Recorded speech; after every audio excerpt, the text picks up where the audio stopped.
Ang mabuting balita ng Panginoon, ayon kay San Juan.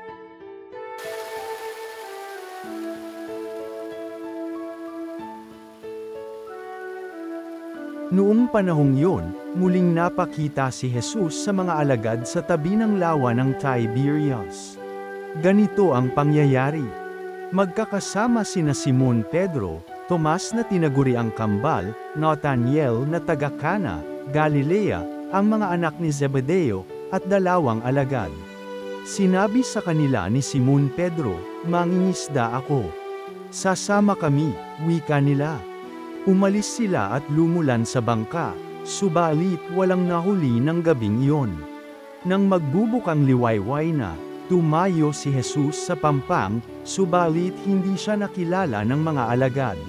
Sinabi niya, "Mga anak, mayroon ba kayong huli?" "Wala po," tugon nila.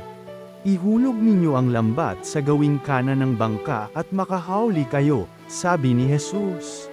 Inihulog nga nila ang lambat at hindi nila ito mahila sa dami ng huli.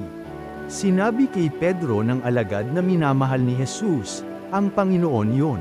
Nang marinig ito ni Simon Pedro, siya'y nagsuot ng damit sapagkat hubad siya at tumalan sa tubig. Ang kasama niyang mga alagad ay sumapit sa pampang, sakay ng munting bangka, hila-hila ang lambat na puno ng isda.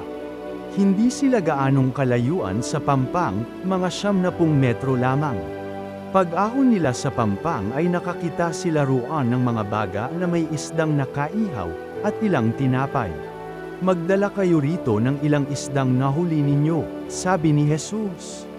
Kaya't sumampa sa bangka si Simon Pedro at hinila sa pampang ang lambat na puno ng malalaking isda, 153 lahat. Hindi napunit ang lambat, kahit gaano karami ang isda.